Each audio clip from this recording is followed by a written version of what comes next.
Okay, all right, we're gonna do a little sound check. For those of you online, can you all hear us? Yes. Oh, I don't know if, wait, can anyone online hear us?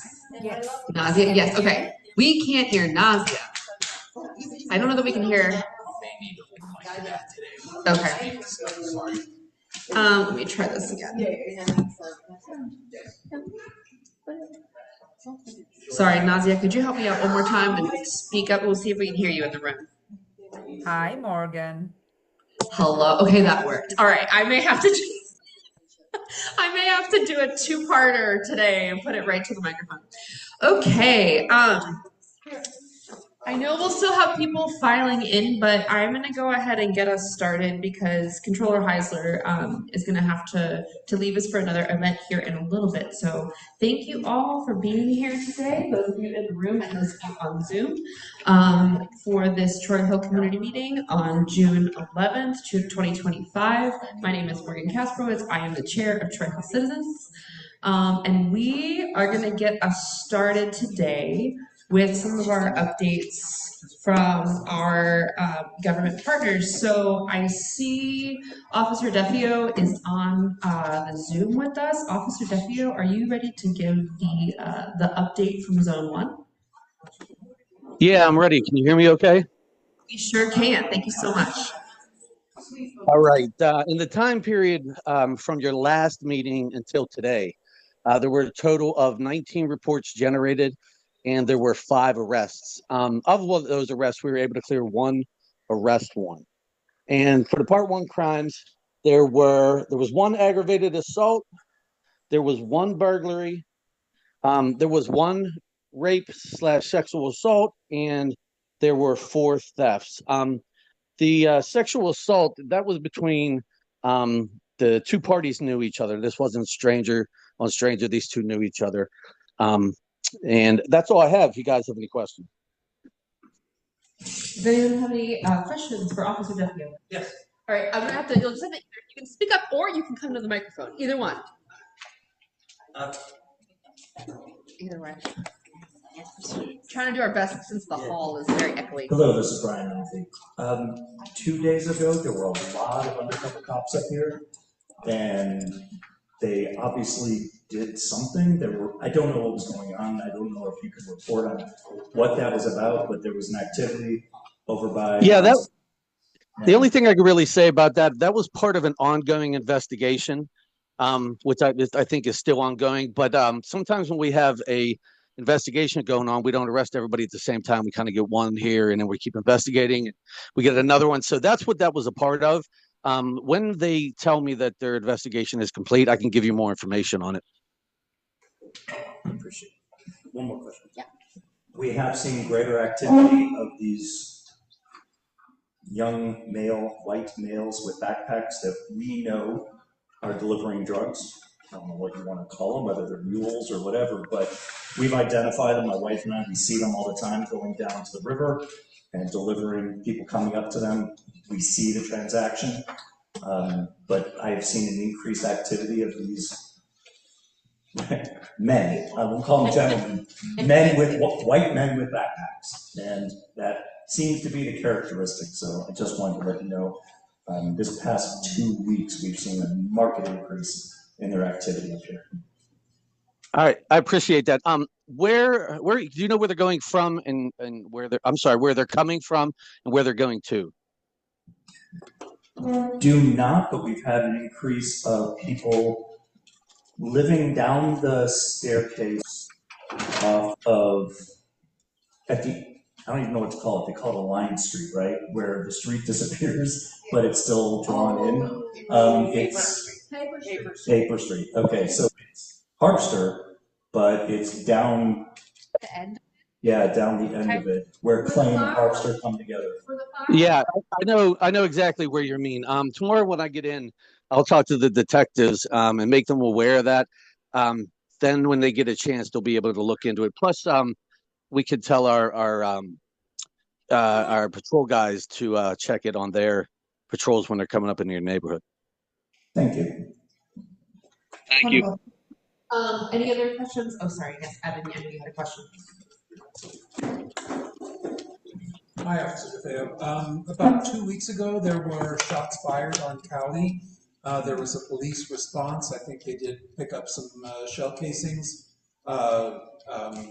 We didn't see any shot people, but police did respond. Do you have any report about that? Thank you. No, the only again, those are usually in open investigations. But only thing I can say for that one, I think there was a shot spotter notification. Our officers responded. There were no victims, no damaged property, and we collected the shell casings. We have that this time of year. We have more of those, but usually when we get there, we don't have any victims and nobody saw anything. We just have shell casings. That's really the only thing we can go on from that point. But a lot of times we have shell casings or firearms we find when we arrest somebody, and our crime lab can actually connect that firearm to this shots fired or that shot fired. So that one, not a lot of information, but nobody was shot. So. Hi, officer. My name is Stephanie Hernandez.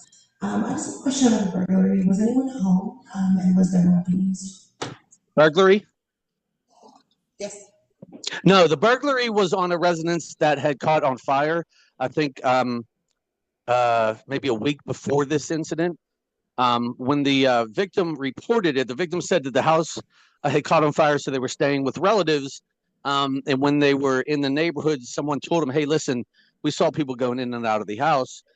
So he went down and checked, and the front door was open, and there was a number of items taken from the house.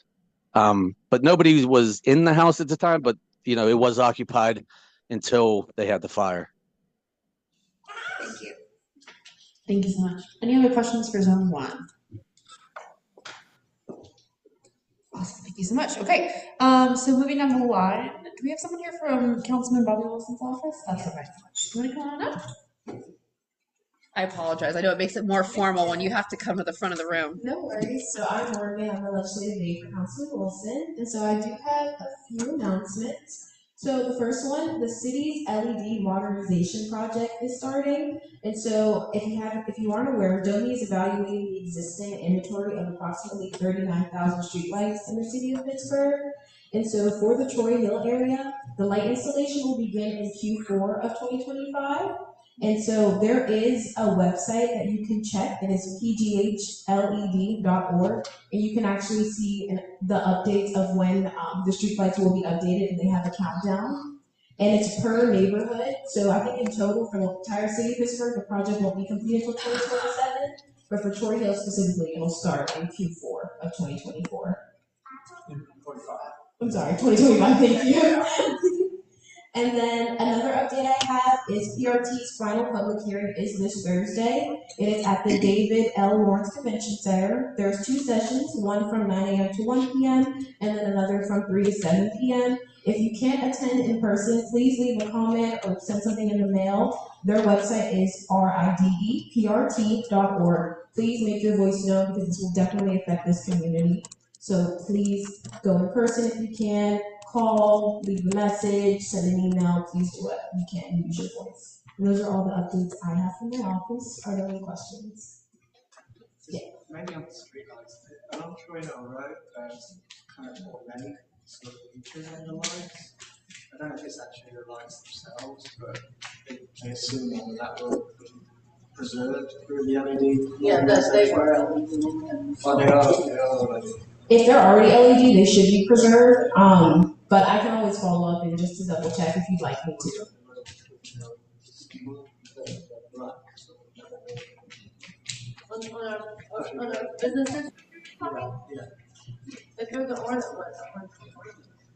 So if you're online and you didn't hear that, we're talking about on Lowry Street. There are some sort of like historic, ornate pieces and features within our existing streetlights, and we're just making sure that when those LED replacements come or when those updates come, that those historic details are maintained. Sorry, I'm writing that down, but I can double check for you just to confirm, because I know that's not on the website. And then also on the same replacement program, is there already, has the inventory already been taken of all the streetlights that need to be replaced, or like if there's a obviously antiquated, the old style, well, I can't think of the name right now, I'm sorry, but Edison bulb? yes, Right. exactly. So, are you still taking feedback on which streetlights need to be replaced in what areas, or is that already done? I believe Joey completed that already. They don't have the specific number yet of the number of light bulbs that will be replaced in Troy Hill, but they will update that soon. I know, I think currently the project has started more near Allegheny Commons Park. Yeah. So for example, if you check the website, you'll be able to click on one of the surrounding neighborhoods and they'll have a specific number, like 20 out of 300 have been updated. Sure. So that's what they'll do for Troy Hill as well. Thank you. Of course. Any other questions online from Councilman or for Councilman Wilson's office? Thank you, fellow Morgan. I really appreciate it. Okay, so at this point, what I'm going to do is probably come back to the rest of our updates, just so I know. Is there anyone here from Representative Lindsay Powell's office? If not, I'll check back in a bit. I'm here. Hi. Hey, Megan, are you okay? Are you okay if we go to Controller Heisler's presentation and come back to you? Is that okay with you? Yeah, absolutely. Okay, amazing. All right, so Controller Rachael Heisler is here today to share an update on the city's finances and a little bit more about what her office has in terms of services. Yeah, wherever you want to be, because I think we can hear you. Online, you won't be able to see her. She's behind me, or she's in front of me, but she's here. Okay. Hi, everyone. My name is Rachael Heisler. I'm the city controller. I took office last January. I love my job. I'm really excited to be here today to just tell you a little bit about our office and give you a brief update on city finances. First, does anybody know what the city controller does? Cool. So the city controller in Pittsburgh is the third branch of government. The mayor's the executive, the legislative branch is city council, and the check and balance on the rest of city government is the city controller. Our office has three core functions. Accounts payable, we pay the city's bills. Accounting, we manage the city's books. And then audit, which evaluates that spending for economy, efficiency, and scale, right? So we just released, and I'm not expecting anyone to have read it, our 2024 annual comprehensive financial report. This is the annual financial report of record for the city of Pittsburgh. We have produced it annually. This is mandated in the home rule charter for the city of Pittsburgh. So if at any point anyone has questions, sometimes this gets wonky, please raise your hand and ask, including folks online. So I'm going to just summarize where things wrapped up in 2024, where we're headed, and then I'll turn it over to Q&A, okay? And I also want to apologize in advance. I have to attend a memorial service, so I'm going to sneak out. We will send Morgan information on how to get in touch with our office. We have hired, she's the controller's, her name is Megan Quattrini. She's the controller's office Sherpa. So if someone can't figure out where to go in city government to get an answer, she will hold your hand and get you connected with the right person. So Morgan will share that information in writing via email after the meeting. Okay, so where did we finish in 2024?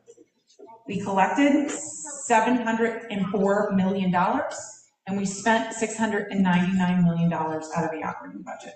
What does that mean? We had a $5 million surplus. What doesn't that include? It doesn't include transfers out, which is $10 million to the Housing Opportunity Fund. It does not include transfers to the Stop the Violence Fund. It does not include the $2.5 million we spend a year on the bond issuance, URA.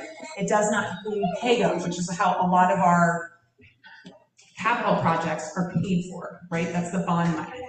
So what that would indicate is, what does that include in terms of revenue? It includes the American Rescue Plan Act. The city of Pittsburgh collected $335 million, a once-in-a-generation opportunity in 2021 and 2022, courtesy of President Biden and his administration.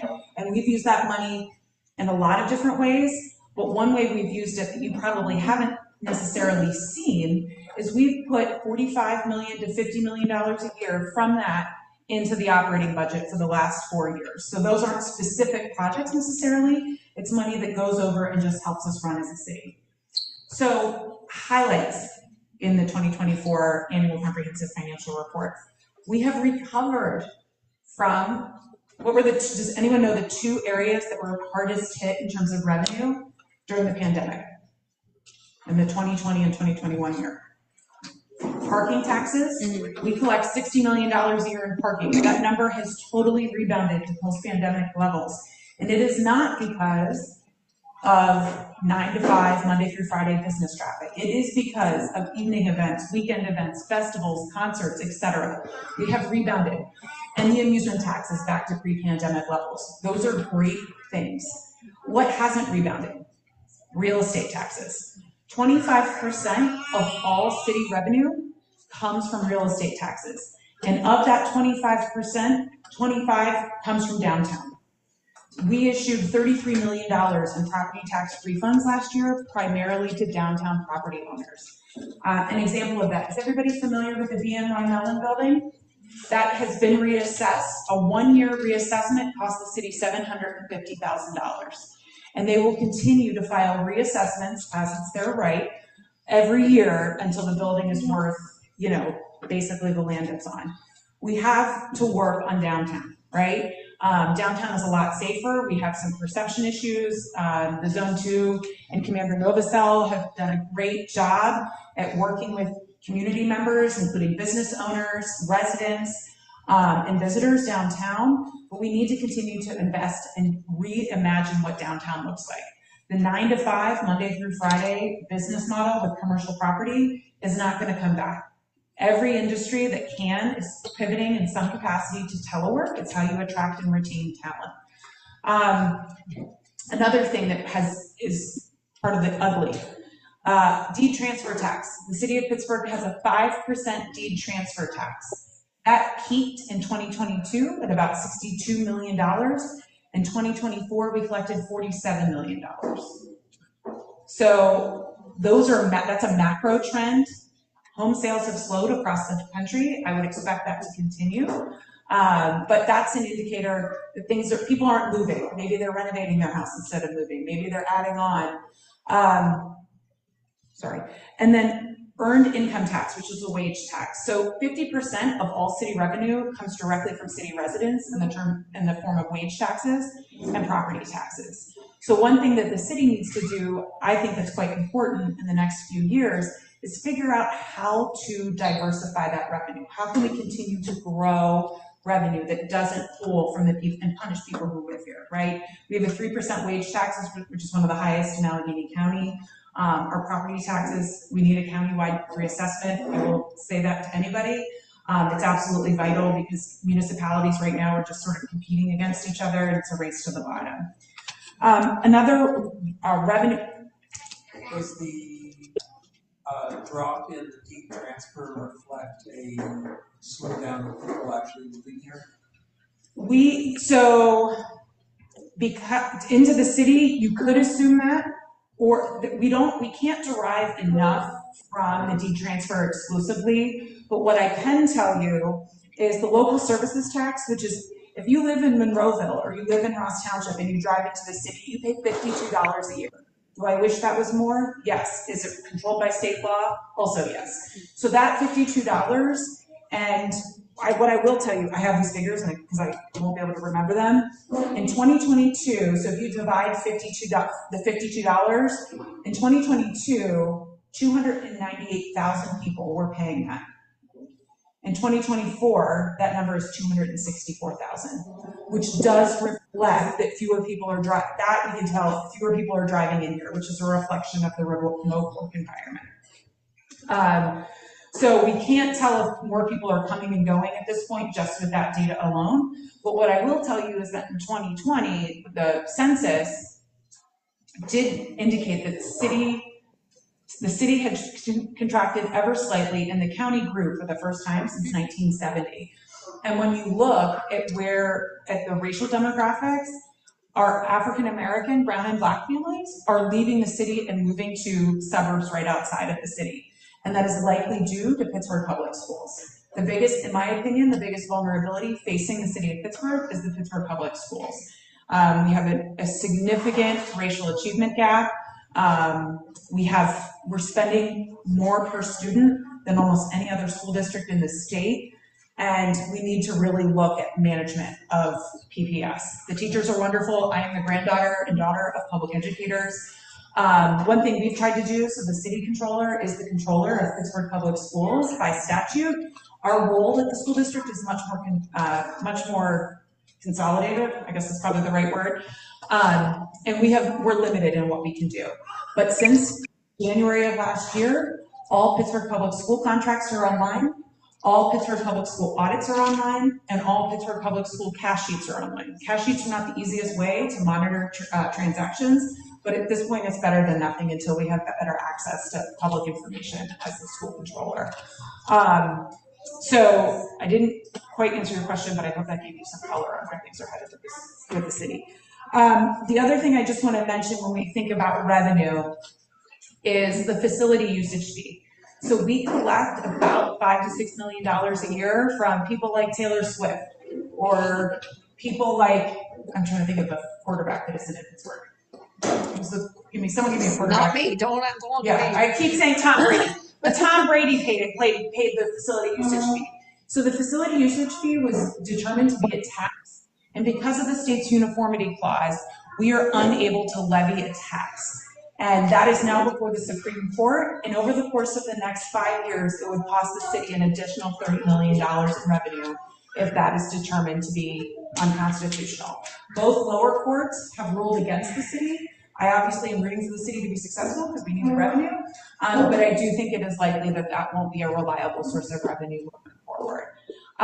So I'm going to talk about projections, right? So we evaluate what we've done, and then we evaluate where we're headed. The city controller certifies revenue for the city for a 5-year window. Revenues are going to drop considerably over the course of the next 5 years because of the American Rescue Plan Act, that $50 million that we don't have on an annual basis coming into our operating fund. And expenditures are going to continue to grow. Why? In 2020 and in 2021, we punted bond payments, which was the right thing to do, which will increase our obligation to our debt service from $50 million to $25 million, from $50 to $75 million. It'll increase by about $25 million for the next 2 years. So when you look in that swing with revenue and in expenditure, those two, the ARPA money and the debt service, are going to account for a $75 million swing. So my job and how I view my role as city controller is just to let you guys know where we're headed. This is not, many of these issues, particularly the ones that deal with real estate, are not unique to Pittsburgh. Every city in the world depended in 2019 on a commercial real estate base in a downtown, from Madrid to Amsterdam to Singapore to Pittsburgh. And a lot of this is out of our control, but we do have to be prepared, right? We're going to see less paving. Our fleet budget for the next 5 years is $3 million a year. We'll see probably less paving because paving is tied to the petroleum index, and those things are more expensive, right? We are in a very unstable economic situation, again, largely driven by decisions made in Washington, not driven by decisions made here. So we just need to be prudent. I want to communicate that this is where things are headed. And we do need a plan to control and contain costs, and we need a plan to grow and figure out how we can bring in more revenue to make sure that we can stay afloat. We are not on the verge of Act 47, as I have continued to say at every place I've gone. That always doesn't get reported, but we are going to be in a very delicate financial position for at least the next 5 years. So bear with us. I just want to be honest. I don't want anyone to be surprised when you see an ambulance that probably should have been replaced a couple years ago. We just don't have the capital resources at the moment to invest in them. And with that, I'm happy to answer any questions. I will reiterate that I love my job and I love talking about this, if that wasn't obvious. So please ask questions, and then I'll make sure that Morgan has a copy and all my contact information. We will also share a link to our annual report, which I don't expect anyone to read. And we produce a popular annual financial report, which is a 16-page glossy version of that, which is way more digestible, and we'll also make sure we get to Morgan. So with that, Q&A. Really? Tell me your name, I'm sorry. I'm David. Oh, you're Stephanie's spouse. Aurora Jennifer, got it. Okay, hi. Thank you so much for coming. No, glad to be here. This is on all of our minds for a lot of different reasons. I think first and foremost, the last time we talked was the folks from going to talk about Cali and Debbie. I have 2 children. DPW. Thank you, Morgan. You're awesome. So obviously there are some issues directly affecting us in our neighborhood. With your office, how much control do you have as a third branch of city government to dictate fiscal policy on your own? So we are not a budgeting entity. We do not have the authority to budget. We do not certify budget expenditure projections. Sure. That said, our audits are intended to inform the decision-making process that policymakers have. Sure. An example of that, in 2022, we released an audit of EMS. And the one thing we found is if you want to be a police officer, you can come to the city of Pittsburgh and we will train you to be a police officer. If you want to be a firefighter in the city of Pittsburgh, you come to the city of Pittsburgh, we will pay you and we'll train you to become a firefighter. If you want to become a medic or an EMT, you're expected to have those credentials on your own, right? That seems kind of unfair, particularly when you look at the staffing shortage facing EMS. So the gaming administration created Freedom House Training Academy. And we've graduated, I think, 2 classes of EMTs and 1 class of advanced, they're called AEMTs, advanced EMTs. They're not paramedics, and so they're paired with a paramedic when they go out and treat patients and vulnerable people across the city. But that is an example of something that we produce that hopefully informs what council and the mayor opt to do. So there are good things that come from that, like that. We also find bad things, like, hey, we shouldn't spend money on this. Sometimes they're listened to, sometimes they're not. The best thing is that they're public and available online. So if someone doesn't, wants us to look into something, you can communicate with our office. Megan Quattrides, our Sherpa. We have done audits based on public feedback. We had someone who came to us, said they suspected fraud. We did a comprehensive fiscal audit. We found no fraud. They didn't like how we were spending money, which is absolutely it's absolutely fine that they have that viewpoint, but we couldn't determine that there was any fraud, and we don't suspect that there was. So you can request an audit if there's a program or policy that you're concerned about. Call our office. We'll meet with you. We'll figure out what we can actually analyze, because sometimes, it's like this isn't actually it's a problem, but not something that we can evaluate. So please reach out to our office at any point. Stephanie. Thank you so much for coming, and thank you for all this information. Sure. I have to say I'm a little concerned. I'm a public school counselor working with the district for 15 years, and I'm concerned that you're going to these meetings and saying that PPS is one of the reasons why people are leaving the city. I just have to push back against that. Specifically, there's a lot of reasons when people choose different schooling for their children, and also the affordability of our city has changed. And so the low income, and I work with them every single day as the school counselor. So our housing voucher program has completely changed. So there's no more city housing vouchers. Right. So people are moving to that first ring suburbs, not for a better school, because it's the only place for them to find housing. Families are crying to me that they're a PPS graduate, their older kids graduated from PPS, and they have to leave the city because there's nowhere for them to live. So it's very upsetting to me, and I appreciate you being here and sharing all this information that I did not know, but I really wish you would not perpetuate that, because from my perspective, what I see day in and day out, that is not the case, especially for low-income Black and brown families. So what building are you at? Currently, so I was at King, I was at Spring Hill, okay. Starrett, and I'm at Okay, cool. Well, thank you for your service. Again, a lot of the issues with the district, I believe, stem from allocation of resources that start with the administration. I do not believe any of it is driven by faculty, including counselors and teachers. I'll give you an example if this is helpful to you. So we, like I mentioned, the school controller, as I say school counselor, I'm not that. The school controller is limited significantly on what we can do. So about 2 months ago, the Board of Education was to vote on 3 contracts lasting for 3 years, worth in aggregate $18.5 million. The RFP was issued for 11 days. So we wrote to the school board and said, pump the brakes before you approve this. Any good governance in terms of procurement would dictate that a contract or an RFP is listed for at least 30 or 60 days. Yeah. They got 11 responses, which is great after 11 days, but imagine how many responses they would have gotten after 30, and they passed they moved forward with that allocation of resources, which I vehemently disagree with. Housing is more expensive. We just did a 90-page review of the Housing Authority, which is not a component unit of city government. I have serious issues with the Housing Authority. The biggest problem with the Housing Authority, which is the largest provider of housing for vulnerable Pittsburghers within the city of Pittsburgh, right? They cannot retain staff. So when you have exhaustive paperwork that's required of you to live in public housing, and you are working with 4 different people in a 16-month period, you know what you're gonna probably do? Mess up, right? And we have proven, who has a real ID?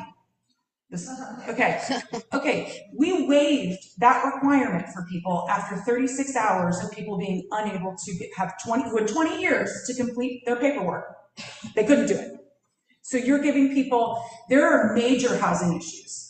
We are releasing an IZ study probably, I'll make sure you get a copy, probably by the end of the month. And what I'm going to tell you about IZ is we don't have enough information about inclusionary zoning. So the people that tell you it's going to increase capacity for vulnerable people don't know what they're talking about. And the people that tell you it's going to kill development don't know what they're talking about. So the issue is far more dynamic than just Pittsburgh Public Schools. But I do think the reality is that there is a racial achievement gap in Pittsburgh Public Schools. We spend more per student with lackluster results, and it's not because of parents, it's not because of faculty, it's because of I believe, the allocation of resources. And I'm not, I want to make sure that we are figuring out what works best for kids and their families. And the other thing, and I say this as someone who graduated from, I've never gone to private school my entire life. I have a master's degree from Penn State and a bachelor's degree from Pitt.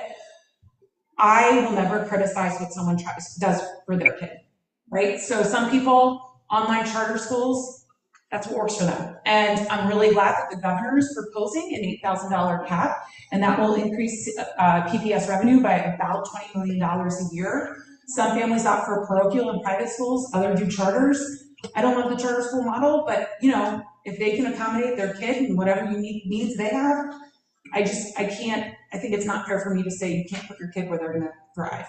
But the conversation around why families live it does extend absolutely beyond the public schools, but I do think that is a structural barrier, and the pandemic accelerated families leaving the district.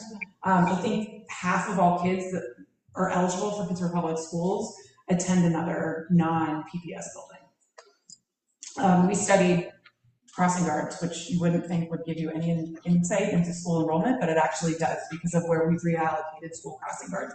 But I will make sure, I don't know who I gave, did I give you my card? No, but I'll. Okay, great.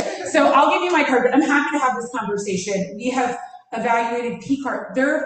Pittsburgh Public Schools has P cards. Are people familiar with the P cards? That turned in with them last year, okay? So the P cards, there are people who have transactions of $40,000 and $50,000 on a district P card because it takes them 9 months to pay something via check. That's insane, right? Yeah. That allows for zero transparency. It allows for a broken procurement process. So the district, to me, needs to be much more diligent. And it's not teachers, it's not principals. It's almost never faculty or support staff. How do you shake up Belfield? That's what I want to know. Yeah. So you know how you shake up Belfield? You have elect school board members who, when they get an email like that, they're like, wait a second, this was only listed for 11 days? That's nuts. And they kick it back. We put out a report last year on Pittsburgh, the board. I think school board members should be paid, and I think it should be a full-time job, and I think they need staff. The school board, the Pittsburgh Public Schools spends more money than the city of Pittsburgh. So if your legislative branch should be, and I appreciate that people want to still do their own thing. I think a teacher should be able to serve on the school board. But I do think that we need, and that is against, in full transparency, that's in violation of state law. Like, we couldn't pay school board members right now, even if we wanted to. So, and as another example, if anybody has signed a contract in the last 5 years, how have you signed it? When I started, I guess I was technically sworn in, although there was no ceremony, as the school controller prior to becoming city controller in December of 2023. I was asked for a rubber stamp of my signature for contracts. And I said, I need them on DocuSign. It is now June of 2025, and do you know what the school district still isn't utilizing? DocuSign. So I am most proud of the work we've done at the school district, which has been minimal, just because of what we have access to, but the contracts, the cash sheets, and the audits online to me are a big win. So I will grab and I would love to have coffee or at some point this summer and just understand your perspective better. I have 2 cousins who teach in Pittsburgh public schools, which is why I asked. I wanted Dilworth, sorry, Diller was my 3rd grade teacher, and my cousin's a speech language pathologist, and she floats around the district. So I am not anti, I think the best thing we have going for us at PPS is our pay scale, because good teachers want to come to the district and they stay. There is not high teacher turnover, and there's little that's as disruptive for a kid in school as switching teachers 3 times in a year, and we don't have that issue. So I'm happy I'd love to have that. I would too, and I will agree that I think there's a lot of wasteful spending at the top, and I think most of it. Yeah. And what's hard is that as a school, we're told function with what you have. Do a donors choose to get sanitary wipes for your desk, and we have an $18 million contract for.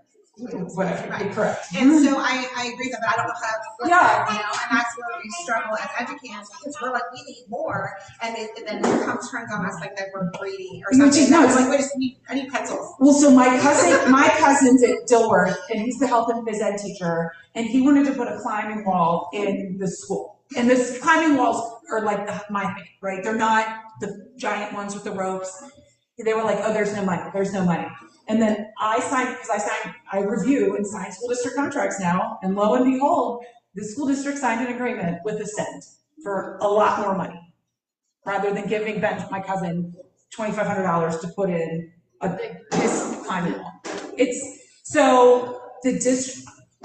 I don't want to call out names, and but there are specific people I think that need to be better partners in terms of transparency. And I also think with counseling services in particular, there are wraparound services that the district offers and pays consultants for, and A, those services are reimbursable on Medicare and Medicaid, and B, they don't go out for bid. 110%. So, we need to change operations. And if that's the crusade I'm on, sign me up. I vote for getting more MSWs and LPCs in that we can bill Medicaid, and then we can see kids in there, we don't have to pay anyone else. Right. The school district, so this is actually interesting, and then I'll pivot away from this, because I think you and I are going to. Sorry, real quick, there's somebody online who actually wants to speak to this. Okay. Valerie wanted to. So, but I will tell you that we have a medical student who graduated from Shadyside Academy, he graduated from medical school, he's Dr. Krishna now, but he has been evaluating our school contracts. We have allocated millions of dollars in counseling, mental health service for kids, which is obviously necessary, but none of it has gone out for bid. And so we're in an ongoing conversation with him and how to put that in our report. So Valerie had a similar question, and then just time check for you. It is almost 6:40. So. Okay, so I'm going to do one from Valerie. I'm going to give Stephanie my card, and then Morgan is going to send her own contact information. I am happy to meet with anyone, and I love this issue. And also make sure you have my card too, because I don't have enough time. You have it, not Brian. Brian's? Oh, good. Okay, Valerie. Sorry, I don't know if she can cut. Yeah, she can talk to her. Can I do this? No, I think she'll be all right. Okay, sorry. I can hear. Yes, I'm here. Hi, thank you. I want to echo the fact that it seems exceptionally reckless and misleading to kind of place the blame on the flight of families outside of the district, especially due to racial inequity within the school district, when there's the state of Pennsylvania not have a racial achievement there's a statistically significant number of students that there could be an achievement gap. Number one. Number two, it's also incredibly misleading to be talking about how much money the district receives when over a quarter of that budget the district doesn't even get to see because it gets funneled to charter and private schools, including their Title I, II, III, IV, and voucher money. So that's another thing. And the school district is still waiting for the city to stop taking the 0.25% of their earned income tax credit that the city was supposed to stop taking in 2018, which is over $20 million a year, that they could use that money to go towards the racial achievement gap if they were allowed to or able to get that from the city. And I am an expert on this policy. I know how it was written into the state law. I have been actively trying to change this policy and this with the state for years, and I'm actively seeking different ways so that the city can keep that money and the school district and the city are able to raise additional revenue. But I think that this is an incredibly misleading and ingenuine way of addressing the real issues that our low income, especially our most at-risk families, are facing every single day, and the reason why they're forced to leave. I talk with these families daily in the course of work that I have been doing for the last 15 years as a watchdog for Pittsburgh Public Schools. So I think that it's incredibly misleading, and it's really unfair to be pointing at PPS without giving accurate information. And it's not half the students that go to private and charter schools that live in the district. It is less than half, but there's a lot of information that you're giving that is actually false and misleading. And I have to push back on it, and I am on my way to the building now. I just got out of work, so I am happy to give you the correct information if you would like. I actually have to head out and go to a funeral, as Morgan mentioned at the beginning of the meeting. But I'll happily leave my contact information, and you're more than welcome to get in touch with us. Everything I presented is information that we have collected and analyzed. So data can certainly tell us different things, and the same data can tell two different people two different things. But I do believe that Pittsburgh Public Schools is a big vulnerability that the city is facing, and anecdotally and evidence that we have evaluated, I suppose leads us in different directions. But from my experience, more families have to leave because they've been priced out of their homes. There's not reliable transportation, and there's no grocery stores in their neighborhoods where they can move someplace cheaper to rent and have accessibility to public transportation and or a grocery store than the decision on which school to go to. Yeah, 40% of all Black families in Pittsburgh and 30% of all families don't have reliable access to a vehicle. Pittsburgh, I think, has more food deserts than any other city in the state, probably in the Midwest. Yeah, we live in one. We live in one, so we know this. So, my neighborhood also doesn't have a grocery store, so I get it. I'm in the Central North Side, but what I will tell you is that those things are still true. I mean, they expanded the barrier for the border. So 5 years ago, if you lived within a mile or further away from your school, Pittsburgh Public Schools paid for your transportation. Now that's 1.5 miles. That's what has led to increased truancy rates. Because when your mom doesn't have a car or has to get to work and has to take 3 buses to get there, and you're 1.5 miles away from school, or 1.4 miles, you have no transportation to your school. I'm aware, yeah. There are a lot of issues that this district and decisions the district has made that I believe are detrimental to district families. And my contact information is public, and we're happy to meet with you at any point. We've been monitoring the conversation around closures, which I think has been done as a cost savings measure, but there's no indication that it'll actually save money. And I'm not saying that there doesn't need to be realignment of buildings. We are in agreement there. And the one building, this has been a point of conversation, is Shenley. Shenley sold for, I think, $5.6 million. There's an annual real estate aggregate tax paid of about $500,000. We can't figure out who there pays wage taxes. but the overall, that was one of the highest achieving high schools in Pittsburgh. And Pittsburgh was unique in that through the 90s, we had CEOs and people who worked in the service industry, their kids were attending public school together. And that has stopped in a lot of circumstances. So I think we need to do everything we can to have Pittsburgh Public Schools be a destination district. And I think the city, the topography supports it, the population supports it, and our economy supports it. And I just want to do everything I can to make sure that people choose Pittsburgh Public Schools instead of making other decisions.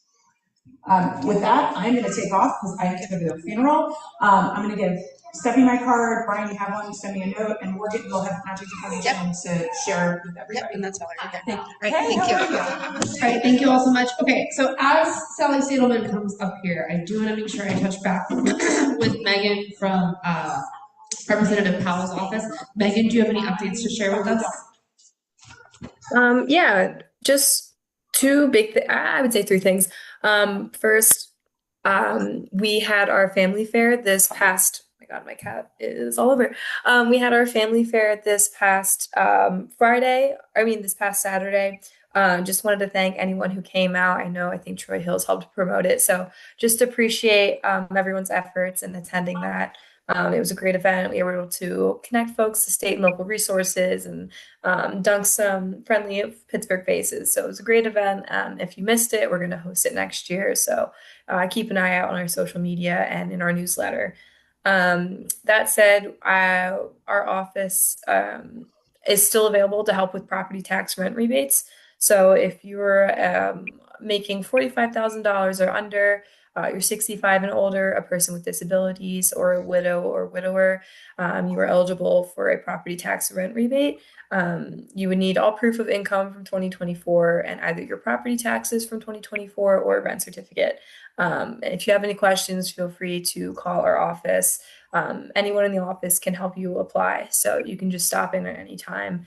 The deadline to apply has extended through the end of the year, so there's no rush anymore, which is nice. The other major update is July 12th. We will be having a shredding event at the Shaler High School from 10 a.m. to 12 p.m. More details to come with that, so keep an eye out in newsletters and on social media, but there is a confirmed shredding event for July 12th. And that's all for me. Thank you so much. And real quick, do we have anyone from the mayor's office? Okay, all right, so I'm gonna move on to Sally. Sally, I see you have your laptop. And I'm just gonna talk. Okay, great. I was like, because if you have slides, I can't I put them just on have Zoom. some numbers in Great. front of me, or in case people want to hear about, I can talk specifically about stats. Yes, but yeah, I'm just gonna talk for a minute. Yeah. So for those online, this is Sally Stadelman. Is the acting executive director of the land bank? Okay, acting executive director of the Pittsburgh Land Bank. And she's going to talk to us about what that program looks like for any of us would like to potentially purchase the property, right, and renovate it through the land bank. So I'm going to hand it over to Sally. Morgan, let me just make sure I'm remembering. Do we want to specifically talk about City Bridges and Anthony?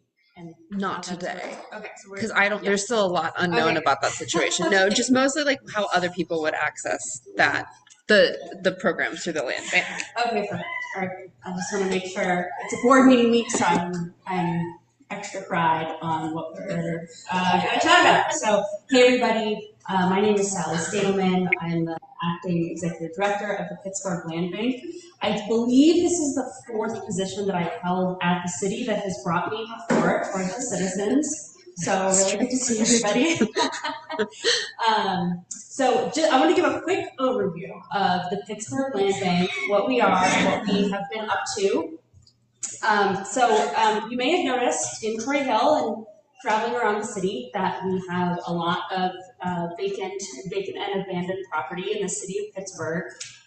So there are many different ways that property can be turned over and returned to the tax rolls. And the Pittsburgh Land Bank is one of those tools. So we were created by state law and a local ordinance back in 2012 and 2014 to give special powers that allow us to more quickly and efficiently return property back to the tax rolls, primarily through title clearance.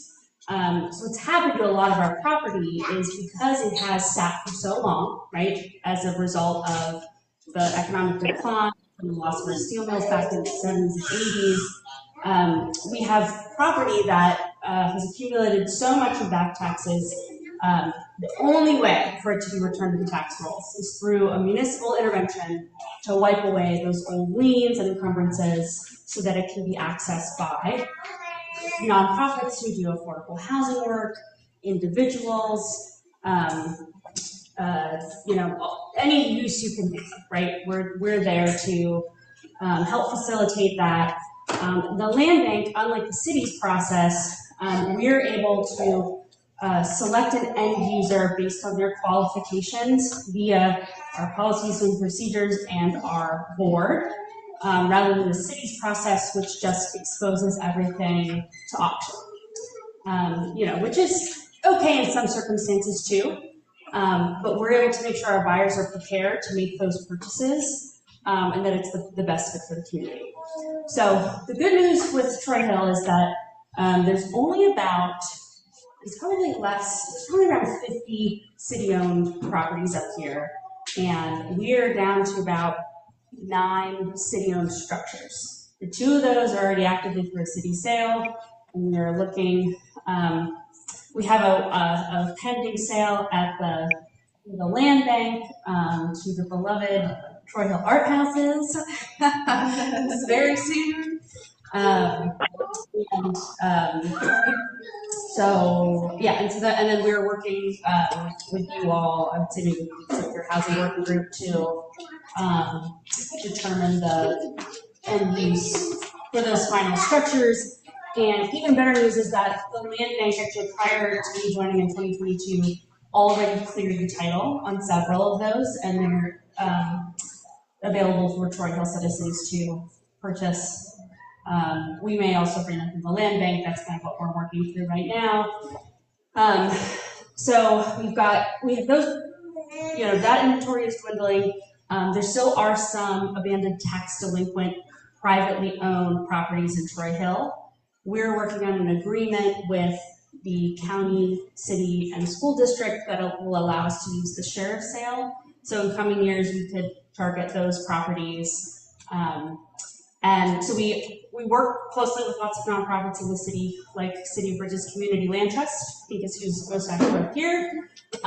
We've also started a program called the Residential Rehab Program, where we take these blighted properties, clear the title, clean them out, patch the hole in the roof, and then we make them available for individuals to apply to purchase with and that individual just has to show they have capacity to rehab the house. So no income restrictions, you just gotta come with your own contractor and funding, and you will be prioritized as an applicant for that property.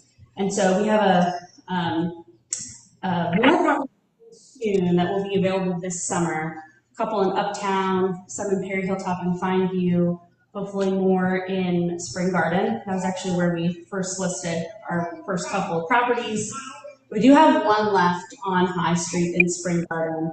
And it's a teensy little guy down there, 1266 high. It's up on Zillow right now.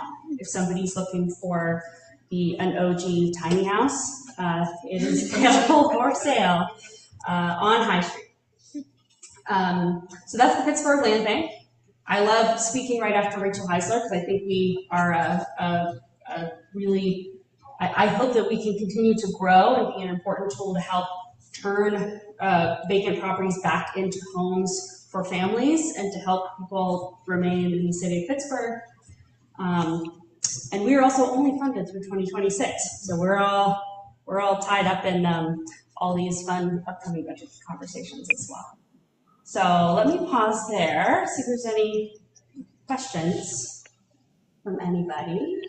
So I'm going to actually come with the question that inspired. So the question that inspired this, and the reason I invited you is because I remember seeing on our very active Facebook group a question about, like, if I say I'm a resident of Troy Hill. I want to buy one of these land bank properties and fix it up for myself or for my parents or something like that. How do I, like, what do I do if I were that person? And also then for me as an actual person here, like how could Troy Hill citizens help facilitate that connection?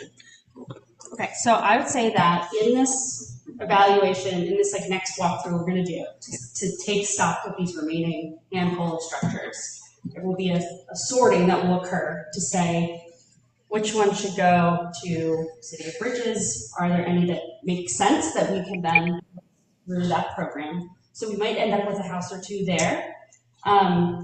What was really important to me for residential rehab is I wanted to make sure these houses were listed in all the places that regular people look for property. So it's all, anything that we identified to go into that program, go up on Zillow, Zillow, Realtor.com, so you can kind of find them online. But especially with the city, with the vacant lots, we can sell anything out of the city's inventory or the URA's inventory. And because we're a small and mighty team, we have typically been piggybacking on when people approach the city or the URA interested in buying property there. They'll get redirected to us if they fit into that category. So I'd say that if there is anyone that they can contact us directly at the land bank if they want to look at city property. And we would be happy to work with them to work on purchasing a parcel. And again, it just comes down to being prepared to take on the buying the land is the easy part, and the hard part is, do you have your contractor? Have you identified your financing? Getting all of that in place. There's probably not, so it's probably city inventory up here, I would say, right? We probably don't really have any, there's probably not any URA property. So it takes us about, so we can make sure that we get, share our land bank contact information. Yep.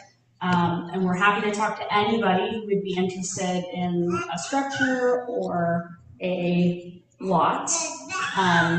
And then we would take an application, and it takes us about 9 months to take that lot or structure out of the city's inventory, clear away the title, and make it available for that person to purchase. And one way we could do that might even be a better fit is if the community is comfortable identifying a couple of lots and saying we would support a person coming to build a single family home on this lot, and then identify your criteria, as in we put restrictions on the property so that people have to complete that rehab within a certain number of years, or the new construction of a house, and we might be able to do some limited cost restraints. But the community could identify those lots, and then we could acquire them, clear the title, and list. We could even start with a single lot as a pilot, and then list that for sale, and then take applications so that it feels even more like a regular property sale. Yeah, I think that's great. That's appealing. We can try that out. Yeah. Yeah, Penny? So is there any way we can take some of those lots that maybe they wouldn't be able to, or there's no interest in building on it, and we can make them into maybe parking lots? Because there's a big issue with parking lots up here. Yes. Like I'd willingly buy one and making a parking lot for neighbors. Because it wouldn't be very expensive for me, but it would be for me and neighbors. Yeah, I'd take some of the parking lots. Most of them are like this. Yeah. Well, there's not that we'd be allowed to do that with them. That is such a great question. So the question, I need to repeat for on. Oh yeah. So basically the question is is it possible, they can hear me because it's right here. Is it possible to, instead of, with some of these either lots, or I would say, Penny, there's also a couple of the structures that need to be demolished because they're just in such bad shape that it would not make sense to rehab them. So if there are situations where that a parcel or a structure that is deteriorated could be purchased, could you also set up a situation where someone could develop it into a parking lot or something like that? Yes, and I would say that it's going to be a little case by case. Where I would kind of, depending on your timeline and the situation, I think most of the time in that case, that's a little more like a side yard, and we would recommend that you just apply directly to the city. And also, at this very moment, anybody can just apply to purchase a parcel from the city. And the city has done a really great job of improving their process and their response time. The application is online. It does cost $25 to apply now, so you got to be ready to go. But they will get you moving. It takes about 18 to 24 months to purchase through the city. But the nice thing about the city is that they just want to know that you can purchase the property. If you buy through the land bank, then we have to kind of see what your plans are. So there's like more paperwork involved with us. We're a little faster, we're more expensive usually, and we want to see you got to do your homework. So you have both options. And then the only risk you run with the city is they send out a letter to your immediate neighbors, letting them know that there's a sale and inviting them to object to the sale, and that could result in an auction. So that is available right at this very moment. You could go home tonight and submit an application. So that might be a little bit of a better fit for parking, but it's available now. And we might be a pain in the butt to work with. Now, I would love if we continue to grow with our capacity at the land bank and be able to do more and more projects like that. But it's tough we've got 3 staff members and are operating, we have $3.5 million to cover our 3 years of operations. So we have to get a little picky and choosy sometimes. Any other questions online in the room? If not, I have another question. How much, generally speaking, because this is something that I would not have known until I have walked through some of these properties, how much do they generally cost, and what condition are they typically in? Because I think those are 2 very important things to discuss in this. That's such a great question. I would say that, so at least for the land bank, so far on average, when we're listing something for sale, it's being listed at $20,000. And then that's usually more or less covering what we've put into the structure, because we've cleaned it out, we've done some basic work so it's not actively deteriorating.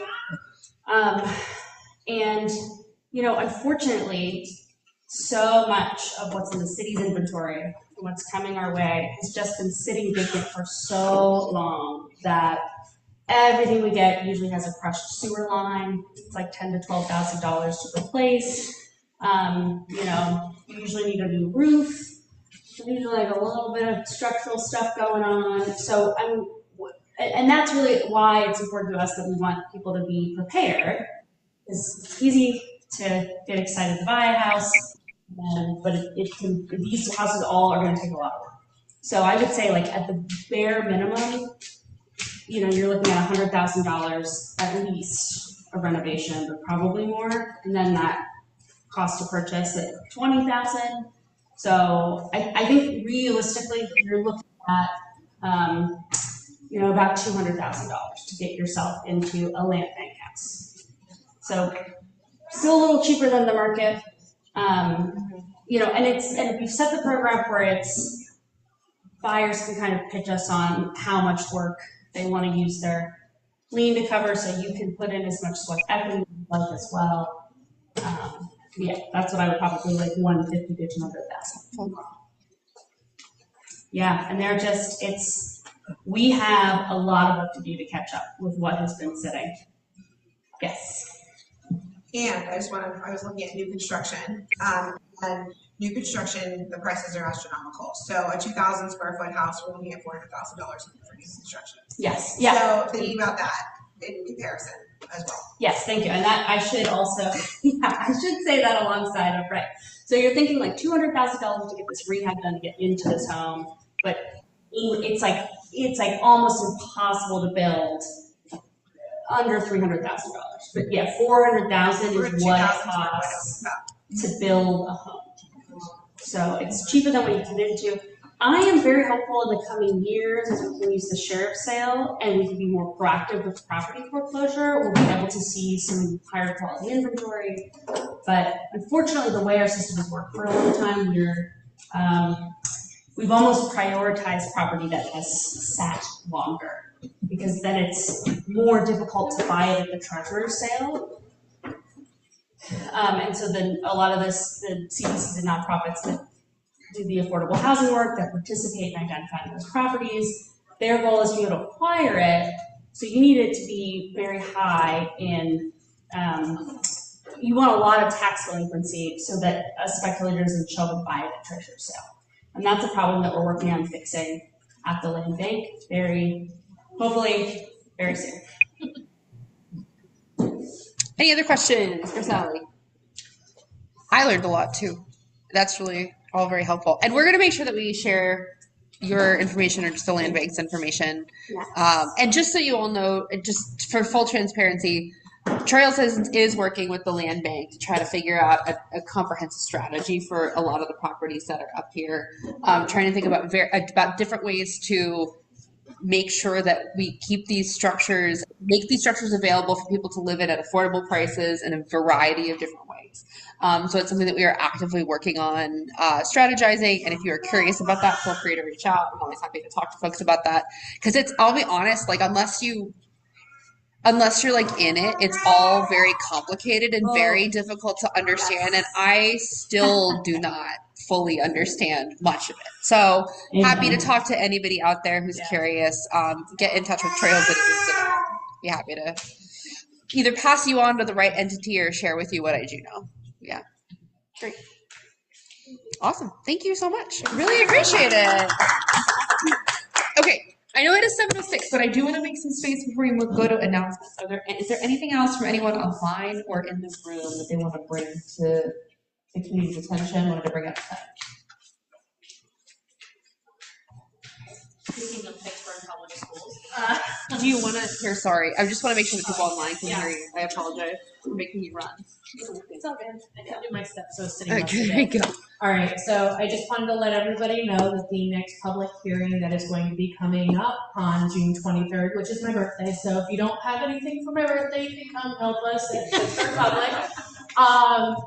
They are going to be voting next month on whether or not to go forward with closing 9 schools, which includes the Schiller building and Spring Hill Elementary. Right now, they are saying that they would not close Schiller, they just moved into the Allegheny building, but the program would change to STEM instead of STEAM, which they currently have.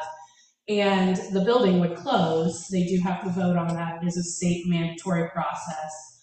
And it would move into Allegheny's building over by the aviary. So that would leave our district without any options unless they reopen Northview, which is still, it's in the plan, but it is not promised in the plan. So past preschool, our entire area of the north side, isolated by 279 and 28, would no longer have a Pittsburgh public school after preschool. So if you would like to go to the school board and testify at the public hearing regarding your concerns around that, around transportation, around anything that has to do with the facility utilization plan, which we affectionately call the FE plan, I am happy to stay after and give you guys details, but anybody within the city or that has interest within the city, like you work within the city or you live within the city, can testify at the public hearing on June 23rd. Thank you, Val.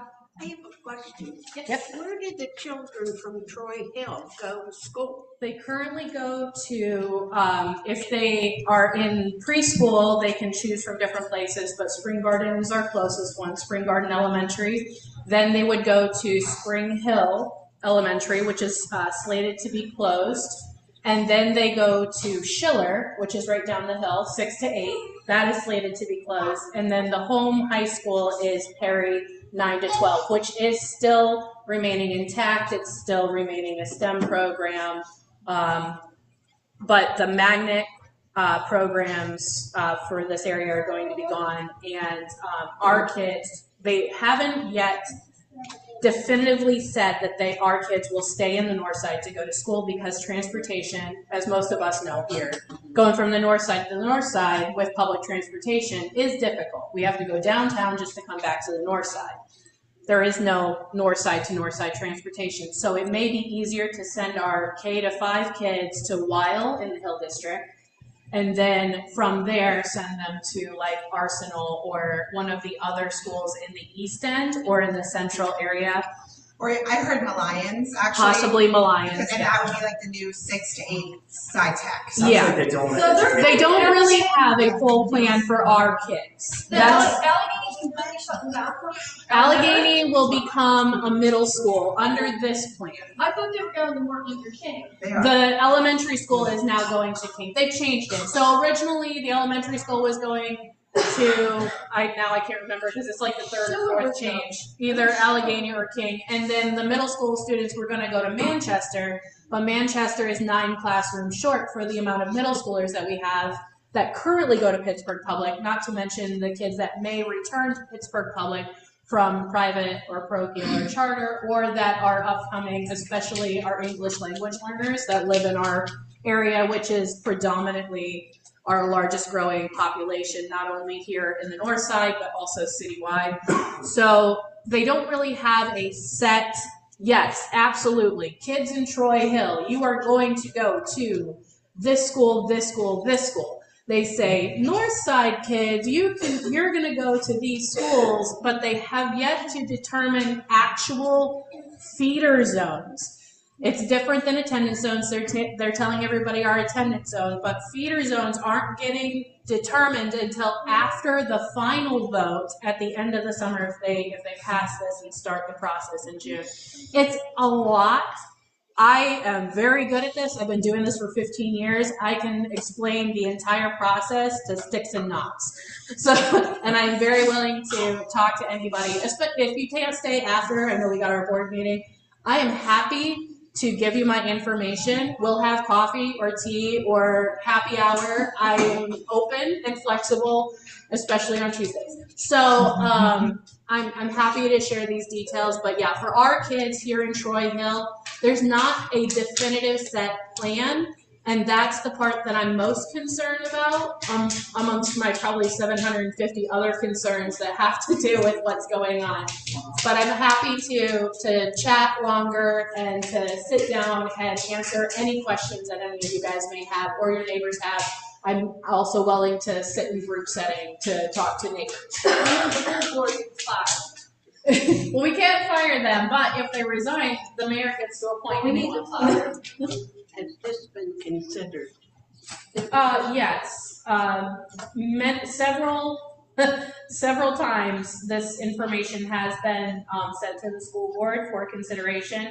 I will say our particular school board representative, Devin Telefero, is vocally against putting the cart before the horse with the school closure stuff. And she is very willing to listen to your concerns and talk to you guys about it. She is one of the school board members that is actually open to talking about this. So in case you're watching this online later or you're not sure who's talking, that's Valerie Ullman, who is your resident PPS expert. And I know that I talk to Valerie all the time. I have questions. She knows more than anyone I imagine ever could. You're just very good at this.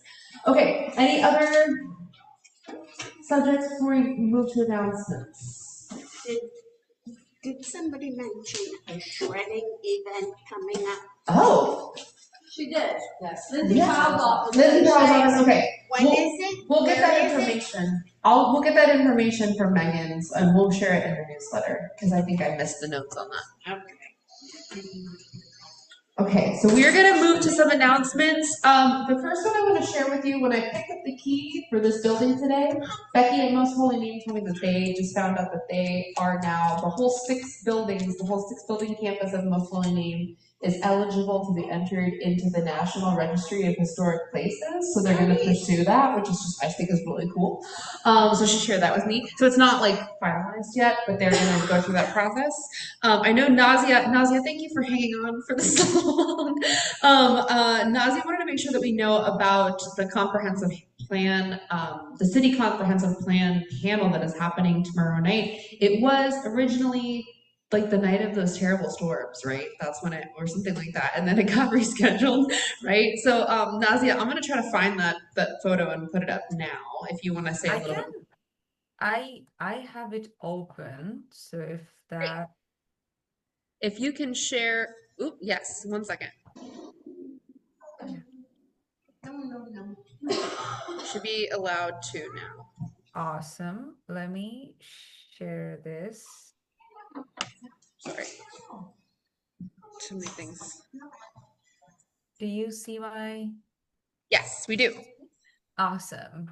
So whoever is looking at the screen, feel free to use your smartphone and if you have it handy.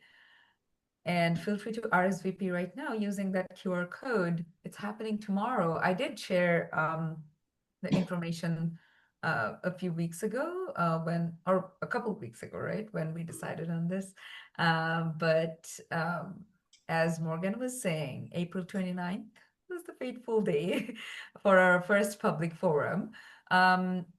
Some of you may have been to the first public launch, and let me assure you that the whole DCP and the consultants are collaborating really heavily and working on the comprehensive plan. We are in our phase 2 right now. So this summer will be a heavy engagement period for us, which we'll keep doing. On the side, we are doing all the research as well. So right now we are in the synthesizing period. In fact, today I had a long day of sessions with my colleagues as we were reviewing some of the documents and so on. So all the resources that we have within our department, but also with our stakeholders and so on, we are synthesizing all the data with the consultants right now. And with the engagement, we are trying to make sure that we capture all your desires and views so that we can have a shared collective vision for the city, right? We all know that the city is way too split, for the lack of a better word, and we don't want that. While we should care for our neighborhoods, our communities, we should also think about the oneness amongst our visions when it comes to the city. So this public forum will be more focused on the just transition lens that we are using to actually create this shared vision.